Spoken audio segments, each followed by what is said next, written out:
It's going live. I leave it to you guys.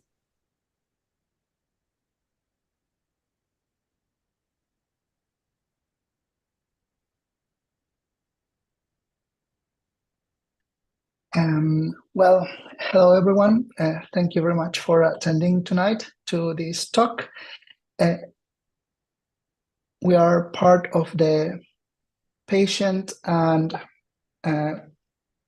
public engagement committee of the British Society for Gene and Cell Therapy. Today we have a presentation from Dr. Sonam Gurung. She will talk today about mRNA therapies. But basically, first, we wanted to introduce ourselves. We are a subcommittee of the BSGCT, and we try to engage with the public and teach about gene therapy and different developments that are happening in the field. My name is Juan Antinao. I work at UCL as a research fellow. I'm part of this committee together with Dr. Gurung, which will be talking to us today as well, and Dr. Rajbinder Karda. All of us work at UCL at the moment. The first thing is how to submit your questions. So if you have any questions during the talk, we will ask you to submit them in the chat window that you will see in YouTube. Ideally, hopefully you will put your name and your affiliation if you can. And we will read the questions at the end of the talk. Hopefully Sonam will be able to answer most of them. If you are not able for any reason to write your questions there, you can send your email to Dr. Rajbinder Karda, and their email is currently on the slide at the end in the last line. It's r.karda@ucl.ac.uk. Having said that, I will just start with a short presentation of our speaker today. She is Dr. Sonam Gurung. She's a postdoctoral research fellow at the Institute of Child Health at UCL. She did her undergrad and PhD at the University of Bristol and then moved to UCL in 2019. She has been doing her postdoctoral work developing non-viral gene therapies approaches for rare diseases, particularly messenger RNA therapies for urea cycle disorders. Having said that, now I will leave Sonam to talk and start her presentation. Thank you, Juan. So yes, Juan mentioned I'm Sonam and I'm a postdoc working with Dr. Julian Barretto at Institute of Child Health, UCL. And since moving to UCL, I've been working particularly in the field of inherited metabolic diseases, particularly urea cycle disorders, and non-viral gene therapy, in particular mRNA therapy, which is what I'm going to talk about today. So my disclosures, the work I'm presenting, the research was funded by Moderna, and I've used some figures, made some figures using biorender. Right, so I wanted to start with this really complex picture of metabolic reactions that are ongoing in our body right now. So this is a complex network of reactions, and they are very important to produce metabolites, compounds that are important for your body function, but at the same time also important to remove toxic compounds to prevent diseases. And when I talk about metabolism, I always think of this network of interconnected pathways, kind of similar to like the London Underground tube. And this is an analogy that one of our professors, Philippa, used in her master's lecture. And I really, really like the analogy, which is why I'm using it here. But if you think of London Underground as you have multiple lines, tube lines going at the same time, and any lag or any disruptions in one line will have a knock-on effect on the other lines, which will result in multiple disruptions and delays, which I'm sure a lot of us working in London are very familiar with. So metabolic pathways are similar in a way. There are multiple reactions happening, they're interconnected, and disruptions in one pathway will have knock-on effect on multiple other pathways and generally your body function. And among this complex network of reactions, the one that I am particularly interested in this little box here is called the urea cycle. So what is the urea cycle? So this is a cycle that happens in the liver, and it breaks down toxic ammonia through this urea cycle pathway into urea, which then enters the bloodstream, gets filtered by the kidneys, and gets released into the urine. So ammonia is one of the toxic byproducts of protein breakdown. As you can see, it is a multi-step pathway. And the one that I am particularly interested in within this urea cycle pathway is the one that breaks down argininosuccinate amino acid into arginine and fumarate. And this is catalyzed by this enzyme called argininosuccinate lyase, which I refer to as ASL. And lack of this enzyme results in this condition called argininosuccinic aciduria, which I'll refer to as ASA for the rest of the talk because it is a mouthful. But to elaborate a bit more on argininosuccinic aciduria, well, it is a second most common urea cycle disorder. It is autosomal recessive in that both parents have the defective gene, which has been acquired by the child. It affects about 1 in 100,000 live births. So it is quite rare. It can be early and late onset. So the patients can display symptoms at birth or 30 days and thereafter. And this is usually characterized by hyperammonemic decompensation. And by that, I mean buildup of ammonia, which is what urea cycle breaks down. The affected individuals can have vomiting, refusal to eat, progressive lethargy, and coma. They can have seizures. Generally, patients have decreased life expectancy. It's thought in about 65% of patients, and in about 80%, most of them do not survive past age of 20. And when they do survive, they have progressive intellectual disability, neurocognitive impairment. So this is a disease that primarily affects liver, but I also look at it as a multi-organ disease because alongside liver, brain is the second most affected organ in this disease. As I mentioned, patients can have neurocognitive impairment, intellectual disability, but at the same time, patients can also display abnormal hair. And they can have problem with their muscles like muscle atrophy or their guts or kidney. They can have electrolyte imbalances or high blood pressure, amongst others. So it is a very progressive disease. And in terms of therapies out there, at the moment, patients are normally put on a protein-restricted diet. So ammonia does build up from breakdown of protein. So they are put on limited amount of protein, but then they end up having supplementation diet because they might not have the essential amino acids like arginine. They're also put on ammonia scavengers. So this is to control the level of ammonia. But in severe cases, patient can also undergo liver transplantation, which is beneficial, but of course, the procedure itself comes with complications pre and post-op, but you can also imagine not everyone can have liver transplantation, or at least not in time. So there really is the need for curative therapies. And by that, I mean really targeting the cause of the disease, because a lot of these measures are out there to control the symptoms that the patients display, but not the actual cause of the disease. And this is where gene therapy itself has been making a massive progress, generally in the field of inherited metabolic diseases. There are multiple options. For instance, you can replace a gene that is missing or is causing the problem. You can add genes to your body to help treat the disease. You can edit the gene. You can edit part of the genes that are problematic, or you can even turn off the genes that are causing the problems. And for me, I'm very much interested in replacement, i.e. giving the missing functional protein in this condition of ASA. So in our lab, we are very much interested in exploring different therapies. And Julian in the past has worked with AAV in order to provide the functional gene of ASL. And we have Lucia in the lab who's working with lentiviral gene therapy that's kind of integrating into the host genome. So you can look at it as a one-off treatment. And me personally, I've kind of made a niche for myself working in non-viral gene therapy. So in this case, the mRNA therapy. So what is mRNA therapy? I'm sure you've heard of it before. It is the technology that has been used in the COVID-19 vaccines very successfully. Pfizer, Moderna have used them. And also last year, Katalin Kariko and Drew Weissman received the Nobel Prize in Physiology or Medicine for their discoveries concerning nucleoside-based modifications that allowed the mRNA vaccines against COVID-19 to be effective. So mRNA therapy is really out there making waves in the field of gene therapy and therapy in general. But what is mRNA? So we have the central dogma where you have the DNA, which is code of life, being transcribed into mRNA, and that gets translated into the protein.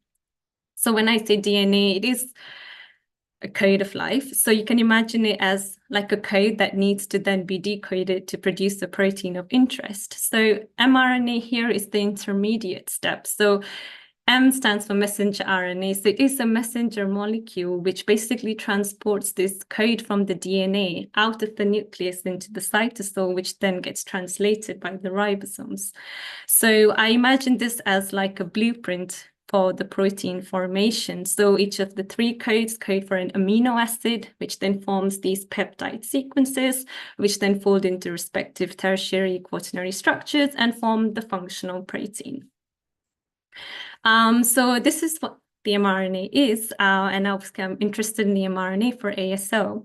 But the next problem is how to deliver the mRNA. So mRNA itself can be quite unstable, and it's also the case of making sure it reaches the right organ, the right cells in your body. So you can imagine this problem as how to get your food delivery in the right place. So you have your food that you've ordered, which then needs to be packaged into the right packaging system, needs to be delivered by the right trucks, delivery drivers, and then needs to reach to you, the one who've ordered.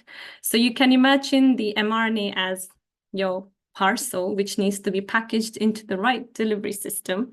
It then gets administered into you. So that could be via injection. There are multiple forms of administration, which I'm not going to go into, but the one that I commonly use is the intravenous, so via your blood veins. And once it's injected, it also needs to reach the target. In this case, the target organ, the target cells, which is the liver. So what's the delivery system that we use? So this is called the lipid nanoparticle. So it is also the technology that's used in the COVID vaccine. So it is the mRNA lipid nanoparticle technology, and it is the most commonly used delivery system when it comes to mRNA delivery. So what is it? It is, the answer is in the name. It's a complex of lipids, essentially. Lipid is a natural compound that's found in your plasma membrane in the cells, and lipid nanoparticles comprises of combination of multiple different lipids. So it is a synthetically made nanoparticle, and you have combination of helper lipids, ionizable lipids, cholesterol. So I'm not going to go into detail here, but they are really there to make sure your cargo, in this case mRNA, is encapsulated and they are protected, but also the structure itself is stable. They are not degraded by the immune system. The circulation half-life within your body is improved. So it has multiple functions. And also to ensure that once it reaches the right cells, the mRNA can actually escape the lipid nanoparticles to then be translated into the protein. But one of the important aspects is also the targeting. Like I mentioned, it needs to reach the right organ, right cells. So how do we do that? So you can introduce signatures that are very specific to the cells of interest, so to ensure that the LNPs actually get there. So I imagine it as like giving your home address. So you have your postcode that allows it to reach the right region, right street, but then you have a house number to ensure that it actually reaches the right house. So this is just to highlight that the system is very amenable to modifications, which means that it can be used in multiple other diseases and target multiple other organs as well. So I've been going on and on about mRNA lipid nanoparticle. Why is it such an attractive therapeutic technology? Well, you have the rapid action. So mRNA is the intermediate step to protein production. So it gets translated very quickly in the cytosol. With the work I've done, we've seen expression of protein in about 2 hours post-injection. So the mRNA themselves can also be modified. This is to improve their stability, to ensure that there is no off-target, target expression, I suppose, but also to make sure that they kind of the body system is more biased towards the mRNA that you're injecting, so it gets translated quickly. LNPs themselves have capacity to encapsulate larger cargoes. So I've mentioned vectors and delivery systems earlier, and some of them can be limited by the size of the cargoes. So if your protein is quite large, they might not be the right system. So in this case, LNPs can really encapsulate large cargoes. You have less immunogenicity, no integration. So one of the advantages that it doesn't, disadvantage, but advantage in this case is that it does not integrate into the host genome. So you're not really playing around with the host genome. So you have less risk of tumors and cancer. But also re-injection. So I do want to highlight the mRNA therapy is transient, so it's temporary. So it will eventually get degraded by a body system. So the fact that you can re-inject using this LNP mRNA is very important for this therapy. So that's kind of a snapshot on the mRNA LNP technology, but how good is it really when it comes to mRNA therapy in the disease that I work in, ASA. So for this, we have lipid nanoparticles that encapsulate mRNA that codes for the human ASL protein. But we also have a sham group, like a placebo group. So these are lipid nanoparticles which encapsulate mRNA that code for an unrelated protein. So in the first instance, we had some patient fibroblasts. The fibroblasts are your skin cells, which can be cultured in a dish.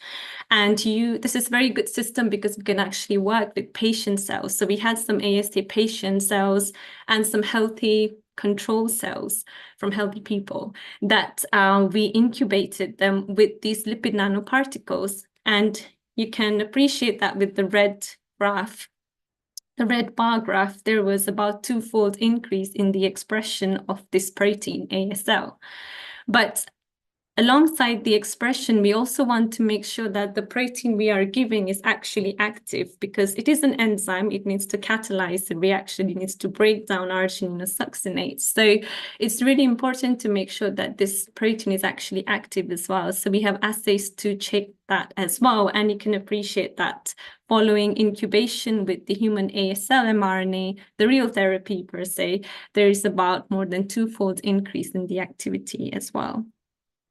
So this was very promising, but you are kind of limited by how much you can really study with cells in a dish, I suppose. So we really want to understand in a complex living system how this therapy works, how effective it is, because there's so many other factors that can affect the efficacy and affect the targeting as well of these therapy.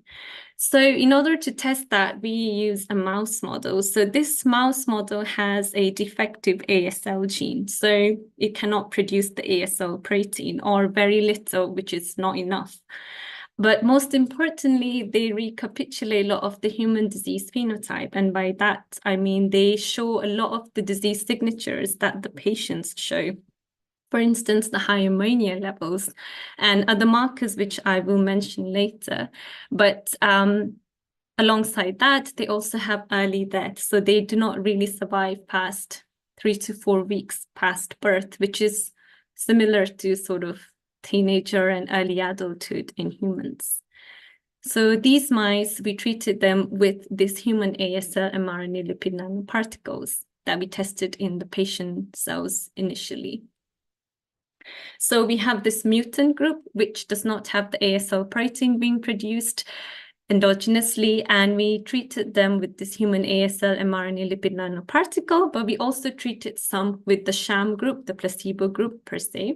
And we also have some healthy, which I refer to as wild type, WT, and that's kind of, that's the healthy control with no changes, no alterations in their gene. So this is a snapshot of the experiment that we performed. So these mutant mice, they were treated pretty much at birth, so within 2 days of birth, and then weekly thereafter, and they were given intravenous administrations via the blood veins. And the first thing that was remarkable that we observed pretty much straight away was the efficiency in survival. So all of the mutant mice, which is the red line here, that were treated with the human ASL mRNA therapy, they all survived throughout the course of the experiment. Whereas the ones that were treated with the sham group, the placebo group, you can imagine, they didn't really survive past 14 days. So this was a remarkable difference in the efficacy. But it was also incredible to see how well they were growing. So the ones that were not treated, they barely went up to 6 or 7 grams of body weight. But the ones that were treated were basically, we couldn't really differentiate them from the wild type mice, from our healthy control mice. So it was not just improving survival or correcting survival, but it was also correcting growth. And this was quite a remarkable difference to see. But we were also wanted to see up to what extent this therapy can correct. By that, I mean the disease signatures that the patients display. Can it correct all of that in a sense? So I wanted to recap the urea cycle. So you have the ammonia that gets broken down to produce urea. So we wanted to develop an assay which would allow us to actually measure the urea, which would mean we could measure the function of the urea cycle pathway, which is essentially very important to study this disease. So with Simon Eaton at ICH, he developed this gas chromatography mass spectrometry method, which would allow us to measure urea. And you can appreciate that the ones in the red graph, which is the human ASL treated group, were on par with that of the wild type, are healthy controls, but the ones treated with the sham group, they had very little urea production. We also looked at other disease markers. I've mentioned ammonia levels, but also ASA, so that's the amino acid that gets broken down by the protein. So there is a massive buildup of ammonia and this argininosuccinate amino acid in patients, which also happens in these mice. And following the treatment in the red line, there's the correction of these disease markers. So you could see this therapy was working really, really well. So the last thing we did was measure the expression of the liver. So this is looking at the level of protein itself in the liver. And for this, we performed this technique called Western blot, but that basically allows us to visualize the level of protein in whole liver. And if you focus on the green band, you can see that the wild type, our healthy control, have very nice expression of liver, but the mutant groups that were treated with the sham LNPs or the sham treatment, they have basically no expression. But when they are treated with the treatment group of ASL lipid nanoparticles, they have complete restoration of expression. We also looked at liver slices to really see where the expression is happening, and we were amazed to see that there was expression all over the cells in the liver, which was comparable to that of the wild type. So you can really appreciate that the signal is much darker and intense, whereas the mutant group that was sham treated have very, very low intensity, which means there is very little expression. And this is just a quantification of that. So that's sort of the snapshot of what we worked on, and there's a lot more. We looked further into the liver disease pathology, which is published now. It came online in January this year, if you're interested. But as a group, we're also interested to kind of look into what's next. And I've mentioned, and I've alluded this before, I mentioned it's a multi-organ disease, and it also affects brain. It's the second most affected organ. So as a group, we are very interested to understand what pathways does ASL play an important role in that has such a multi-organ phenotype. So we very much want to understand the importance and the role of ASL and the pathology of the brain disease that we see. So at the moment, I'm trying to understand and explore that more, and also trying to see if the ASL lipid nanoparticle, the mRNA LNP technology is effective in correcting the brain disease phenotype that we see as well. So hopefully there'll be more work on that and more data to show on that in future. But I So that's kind of the mRNA LNP work in ASA, the disease that I work with. But I also wanted to give a snapshot of the mRNA LNPs themselves in the clinical trials in multiple other inherited metabolic diseases. So there are phase 1 to clinical trials that are ongoing, and there are studies being published slowly and more to come, which would give us an idea of the safety and efficacy of this therapeutic technology in inherited metabolic diseases. So that's a very exciting landscape. But at the same time, I also wanted to highlight all the preclinical work that's ongoing. There are groups all over the world who are trying to understand the implications and the efficacy of mRNA LNP technology in other inherited metabolic diseases. So it really is a field that's growing, and there's a lot of work out there being published and being worked on. But just to kind of go back into the rare diseases landscape, I did mention that the ASA disease is about 1 in 100,000. So it's rare, and some people might say maybe not enough. But we kind of look at rare disease as a family of disease. There are about 7,000 rare diseases that have been identified, and there are more to be identified. But all over the world, there are about 350 million people that are affected by some form of rare diseases. And there are about 50% of these rare diseases have neurological deficit, 80% are of genetic origin, 50 to 75% affects children, but only 5% of this have disease-modifying therapies. So rare diseases collectively is a burden in worldwide health and economy. So the work that we do, for instance, here looking the potential of mRNA LNPs in ASA, that could really have implication in other rare diseases as well. So it's very translatable to other form of rare diseases, other form of inherited metabolic diseases as well.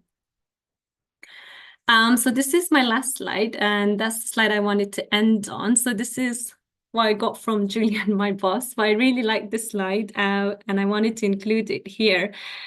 This is really showing the evolution of the safe and effective therapeutic technologies that have been implemented in the landscape of inherited metabolic diseases. So it was first identified in 1900 by Archibald Garrod, and then there was introduction of protein-restricted diet, newborn screening, and then really moved on towards protein replacement, really targeting the cause of the disease. But then also there's been an explosion of work on gene therapy, particularly with AAV since 2010. And since 2020, there's been a lot more work on other forms of therapy, such as mRNA therapy, integration strategy, editing strategies.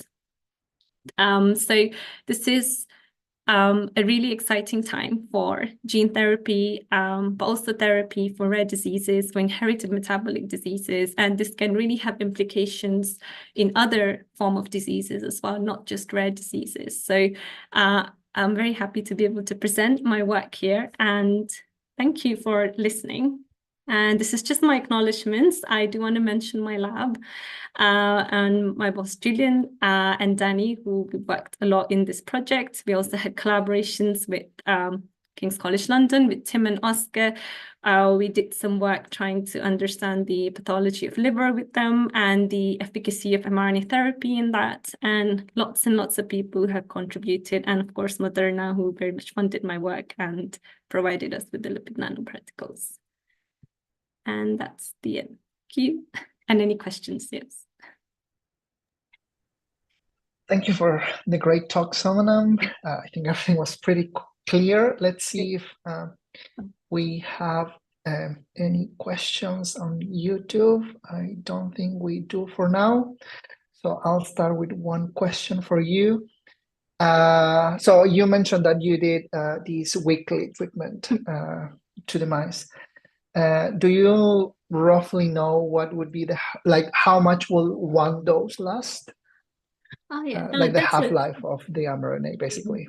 Yeah, that's a very good question. So the mRNA, they can be modified to have different half-life, and I think that would depend on the protein as well. For ASL, in this case that I work with, I checked up to sort of 7 days, and the expression of the protein does decrease but you can see the effect of the protein in that the disease signatures were still very, very low, even at 7 days. So we haven't really looked past 7 days, but I would say at least up to 2 to 3 weeks. I think you can feel the effect of the protein, you can say, of the mRNA, at least in terms of reducing the disease parameters. But yes, I haven't done sort of half-life study per se, but at least up to 3 to 4 weeks, I think is what, from the work I've done so far, yeah. Right. And do you know of any studies, or maybe if you have seen of like human studies where they will study like the half-life of mRNA?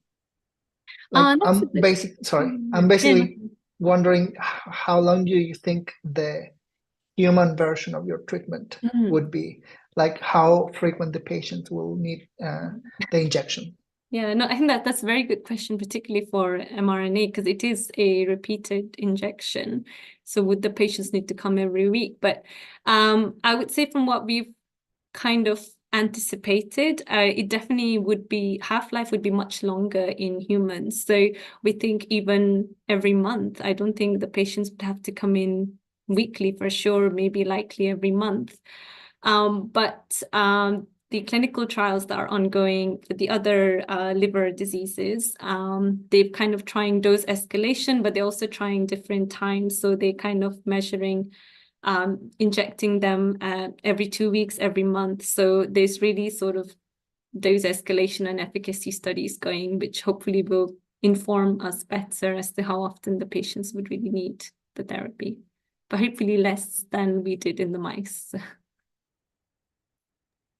Great. And another question that maybe you are informed, although I guess you're more on the research side than the money side, but I was wondering if you have an idea of how much a treatment like this might cost, and how would it compare to gene therapies, viral gene therapies, for example, that can cost millions?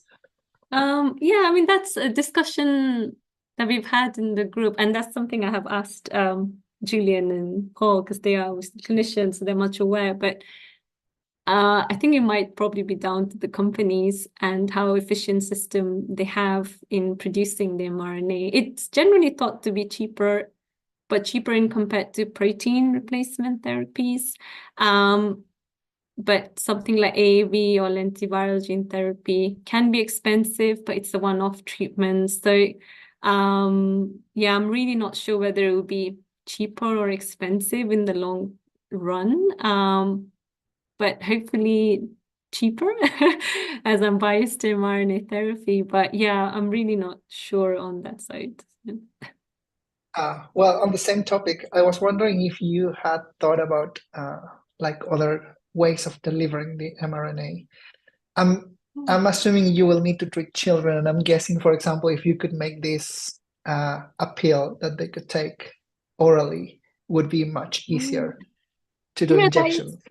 No, that is I mean, intravenous administration might not be as taxing compared to some other forms of administration, but I know there've been works going to kind of make drugs oral, or like to be delivered intranasally, for instance, but not from our side, like from my side in particular, because I'm not so much involved with the development of LNPs at the moment. But I know there's work going to make it more patient friendly, in that they can take it themselves as well, I suppose. But yeah, there's a lot of work going to develop those technology as well, and there are a lot of groups working on that as well, which would make it a lot more accessible for sure. And I have one last question from my end. And then, well, we don't have another questions on YouTube so far, so I guess I can ask. Yeah. I'm slightly biased towards the brain, and you already mentioned that was part of the disease that you're trying to treat at this moment. So I was wondering if you had the chance of checking if your therapy crosses the blood-brain barrier by delivering IV. I mean, not at the moment. We don't think it, well, we didn't think it crosses the blood-brain barrier just because it's to this size. But one of the main aspects of looking at the brain was to see, because it's generally thought that a lot of the brain disease that we see might be a secondary outcome of the buildup of toxic metabolites in the liver, which then crosses through the bloodstream. So we were wondering whether correcting a lot of the liver function, you're basically avoiding the buildup of toxic compounds. So would that then have a secondary benefit in the brain? So then that's the sort of hypothesis we're going by. But yeah, the work we're doing right now is trying to see, well, whether it's crossing, if it can cross, but also what benefits it's having in terms of brain dysfunction. But yeah, we haven't, I don't know for sure whether it does or not. I think that's something people are also trying to develop, a technology that can cross the blood-brain barrier as well. But certainly, hopefully more data in future. Perfect. Let me see if there's anyone. So Natalie David from the USA, University of Pittsburgh. Okay, we already talked about this. It was about the dosing schedule. So we already preempted her question.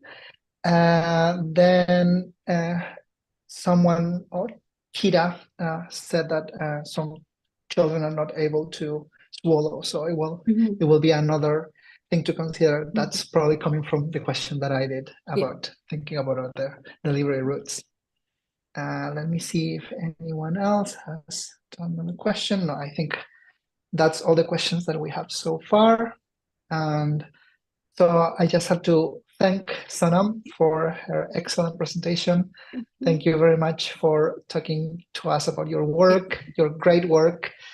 And then the last thing is to invite everyone to our next seminar series, which will be in June in a date to be determined by Professor Nicola Brunetti-Pieri. And then we will obviously be advertising this next event, and hopefully more people would attend. And then we'll hope to see you everyone there. So yeah, that's it from my end. Thank you very much, Sonam, for your talk today. And I hope to see everyone else next time as well. And thank you for inviting me as well. Thank you. Perfect. Thank you very much. And for everyone, have a good night. Bye.